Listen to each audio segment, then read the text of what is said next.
आगक तो रज आसूची आम समस्त घरे पोड़पिठा बना जाए। मु केमती पोड़पिठा बनाए सेटा आज मुझे सहित शेयर करी पूरा टिप आउट ट्रिक सहित शेयर करुच्ची। बिल्कुल स्किप न करी वीडियो को शेष पर्यंत देखंतु। आपण माने भी सहजरे घरे पोड़पिठा बनै परिबे। ताहले चलंतु रेसिपी आरंभ करिबा। पोड़पिठा बनैबा पई एठी मु गोटे गिना बिरी को गोटे गिना चाउल नै जाईची। आपण माने बिरी आउ चाउल सब बेले समान नेबे। जदि कम बेसी हो जाउची ताहले आपनकर पिठा भल बनबनी। आपको भल भाव में धुआ धुई करके मु 5 ରୁ 6 घंटा बतुरे नेबी। जेते समय आपण बिरी आउ चाउल को बतुरेबे आपनकर आणटा सेते भल बनिबो। आण भल बनिले पिठा भी बहुत भल बनिबो। भल भाव में धुआ धुई करके ताको 5 ରୁ 6 घंटा बतुरे नेबा। तापर ताको एठी मु बाटी आनीची। एठी देखंतु आर रेसिपी मु आगुरु अपलोड करिची। डिस्क्रिप्शन ले तार लिंक दे देबी। आपण माने ताको देखि परिबे।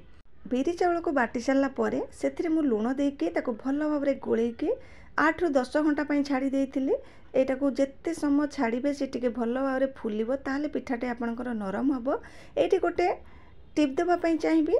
बिरी चाउल बाटी सारा पर से आपण माने स्वाद अनुसार लुण देके ताको भल भाव में गोलेकी रखि दियंतु। देखिबे आपनकर पिठोटा बहुत भल बनिबो आ टेस्टी भी बनिबो। पिठाटी भल भाव में गोले सारा पर मु सेथिरे दे दोची गोटे बड़ चामच गुड़ आउ एठी मु किछि नड़िया कोरा बनेकी रखी ताकू दे देउची। नड़िया कोरार रेसिपी भी मु आगुरु अपलोड करिछि। आपण माने चाहिए देखि परिबे। किछि नड़िया को मु एमती खंड खंड करके दे देली। आकु भल भाव में एठी आमे गोळै नबा। एठी आउ गोटे टिप देबा पई चाहूची। आपण माने एही आणरे गोटे चामच गुआ घी मिसई दियंतु। आपण जो पोड़ पिठाटा बनइबे सेटा बहुत टेस्टी बनिबो। भल भाव में गुआ घी को दे सारा पर नड़िया गुआ घी को भल भाव में ये आम मिसई नबा। देखंतु आमर यहाँ बेसी पानिया हैनी। बैटरटा एमती हवा आवश्यक। जदि पिठोटा आपणकर बेसी काठुआ हो जाउची ताहले भी आपणकर पोड़ पिठाटा बहुत टाण बनी थाए। तो ये देखंतु जो थे मु पिठा को पोड़ी से कड़ईटा ये नहीं आसीचे। से गोटे चामच घी दे दूची। घी बदल आपण माने तेल दे पारिबे। किंतु घी देले तार टेस्टटा बहुत भल आसी थाए। बास्ना भी बहुत भल आसी थाए। आपण माने हाथ साहाय्य कि ब्रश साहाय्य घी को चारिआडे एमती स्प्रेड करि नेबे। याको एबे आमे गैस ऑन करके बसई नबा। कड़ई को भल भाव में गरम करबा। कड़ई भल भाव में गरम हेले आमे सेते पिठो को दबा। नहले आपनकर पिठा बिल्कुल उठिबनी। कड़ईटी भल भाव में गरम हो गला। मुझे पिठो को दे दूची।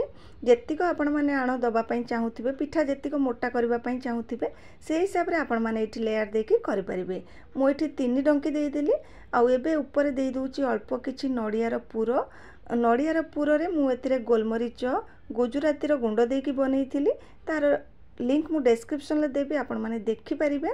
आउ या ऊपर एबे आउ अल्प किछि आमे दे दबा आण को। कहीं मत ये 3टा लेयर देके पिठा बनैबार अच्छी। देखंतु ता ऊपर टिके दे देली। भल भाव में एमती ताकू टिके करिदबा जेमती कि पिठोटा हमर चारिआडे स्प्रेड करिवो। आ ता ऊपर भी आमे अल्प किछि दे देबा एमती नड़ियार जो पूरा बनैकी रखिथिले ताकू दे देबा। या ऊपर आउ किछि दे देबा पिठो। आपण माने जेतिक मोटा पिठा करबा पई चाहूथिबे से हिसाब रे आपण माने एठी दे परिबे। एठी आउ गोटे टिप देबा पई चाहिबी। आपण माने जेतेबेले बिरी चाउल बाटुचंती ताको भल भाव में बटाबटी कर सारा पर आपण माने जेतिक पिठो रे आपण माने पिठा करबा पई चाहूथिबे सेतिकरे केवल ही लुण गोळैकी रखंतु। सबुतक आणरे जदि आपण माने लुण गोळै देबे ताले ताको आपण माने बिल्कुल स्टोर करिवेनी। से आणटा बहुत जल्दी खराब हो जाई थाए। एठी सबुतक पिठो को मु दे सारा पर ऊपर अल्प किछि दे देली नड़ियार पुर। आउ ता ऊपर नड़िया को एमती मु खंड खंड करी काटिकी रखिथिली ताकू दे देली। आपण माने चाहिले एठी काजू को भी दे पारिबे। किंतु समस्त घरे सब बेले काजू अवेलेबल न थाए सेति लागि मु देलिनी। किंतु आपण माने जदि चाहूथिबे ताले दे पारिबे। पिठा हमर एठी पोड़ीबा पई प्रस्तुत हो गला। एबे हमें सेतिरे 1 ରୁ 1.5 चामच दे देबा गुआ घी। गुआ घीटा आपण माने निश्चित दियंतु जोटा कि बहुत टेस्टी बनी थाए। पिठाटा को आपणकर पोड़ीबारे साहाय्य करिथाए। एटा बहुत सहजरे उठी आसी थाए। आ आर टेस्टटा बहुत बढ़िया आसी थाए।